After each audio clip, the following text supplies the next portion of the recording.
Hello बच्चों, let's read the question. The question says 2 point charges q1 and q2 of plus 10 raised to the power minus 8 coulomb and minus 10 raised to the power minus 8 coulomb respectively placed at 0.1 meter apart.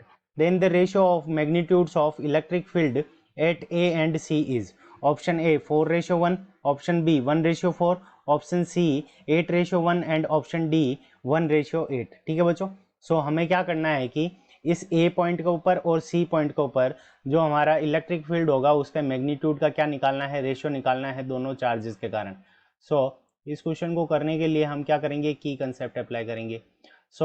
की concept के अंदर हम देखेंगे कि किसी भी point A के ऊपर या किसी भी पॉइंट पी के ऊपर जो इलेक्ट्रिक फील्ड होता है उसकी वैल्यू कितनी होती है. किसी चार्ज क्यू के कारण ए पॉइंट के ऊपर अगर इलेक्ट्रिक फील्ड देखें तो k q divided by r square. ठीक है बच्चों, अब जो पॉजिटिव चार्ज होता है, पॉजिटिव चार्ज, उसके लिए जो ई की डायरेक्शन होती है पॉजिटिव चार्ज, तो पॉजिटिव चार्ज के लिए जो ई की डायरेक्शन होती है वो क्या होती है, अवे, यानी पॉजिटिव चार्ज से दूर की तरफ होती है. ठीक है बच्चों, और नेगेटिव चार्ज के लिए जो ई की डायरेक्शन होगी वो हमारी क्या होगी, टुवार्ड्स. टुवार्ड्स मतलब उस चार्ज की तरफ. नेगेटिव चार्ज के लिए जो हमारी ई की डायरेक्शन हो जाएगी वो क्या हो जाएगी, टूवार्ड्स, यानी उस चार्ज की तरफ हमारी इसकी डायरेक्शन होगी इलेक्ट्रिक फील्ड की. यहाँ आ जाएगा टूवार्ड्स. तो ये हमारे डायरेक्शंस हो गई, ये हमारा फॉर्मूला हो गया.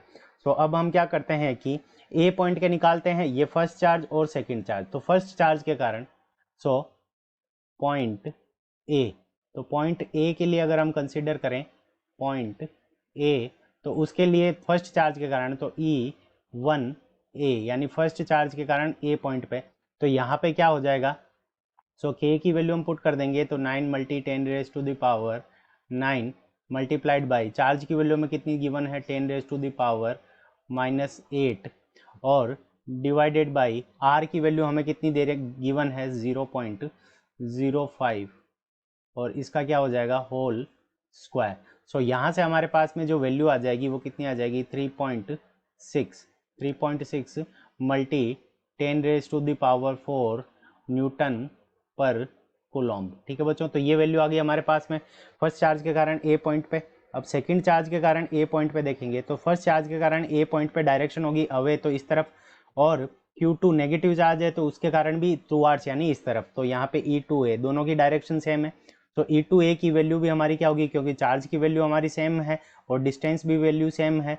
यहाँ से हमारे पास में E2 की भी वैल्यू कितनी आ जाएगी, 3.6 10⁻⁴ न्यूटन पर कूलॉम्ब. ठीक है बच्चों, तो यहाँ पे E8A पॉइंट पे जो E होगा वो E2A प्लस E1A के इक्वल होगा. तो यहाँ से दोनों को जब हम ऐड करेंगे तो ये हो जाएगा 7.2 × 10⁻⁴ न्यूटन पर कूलॉम्ब. ठीक है बच्चों, तो ये हमारे पास में ए पॉइंट के ऊपर ई की वैल्यू आ गई. अब इसी तरह से हम क्या करेंगे कि सी पॉइंट के ऊपर ए की वैल्यू निकालेंगे. तो सी पॉइंट के ऊपर यहाँ पे फर्स्ट नंबर इस चार्ज के कारण जो डायरेक्शन होगी वो हमारी इस तरफ हो जाएगी, और इस चार्ज के कारण जो डायरेक्शन होगी वो हमारी इस तरफ हो जाएगी. तो नेट जो हमारा होगा वो इस डायरेक्शन के अंदर होगा. तो इस सी वाले के दो कंपोनेंट होंगे, एक ऊपर की तरफ और एक इस तरफ, और इसके भी जो कंपोनेंट होंगे तो एक होगा नीचे की तरफ और एक होगा इस तरफ. ठीक है बच्चों, तो यहाँ से ये दोनों कंपोनेंट एक दूसरे को कैंसिल कर देंगे. तो यहाँ से हम निकालेंगे ई बी, तो बी पॉइंट के ऊपर इलेक्ट्रिक फील्ड निकालेंगे तो E B is equals to, तो यहाँ से क्या होगा, E1B पहले चार्ज के कारण प्लस यहाँ पे जो एंगल होगा, तो देखो हमें ये क्या दे रखी है कि तीनों साइड इक्वल है, तो ये वाला एंगल हमारा क्या होगा, 60 डिग्री होगा. तो ये वाला एंगल भी हमारा क्या हो जाएगा, 60 डिग्री हो जाएगा, और नीचे वाला एंगल भी हमारा क्या हो जाएगा, 60 डिग्री हो जाएगा. ठीक है बच्चों, यहाँ से E B, तो E B is equals to क्या हो जाएगा, E1B पहले चार्ज के कारण E1B cos थीटा cos 60, फिर E2B दूसरे चार्ज के कारण यहाँ पे B पॉइंट के ऊपर E2B cos 60 डिग्री. ठीक है बच्चों, अब देखो E1B की वैल्यू निकालते हैं, यानी पहले चार्ज के कारण B पॉइंट के ऊपर.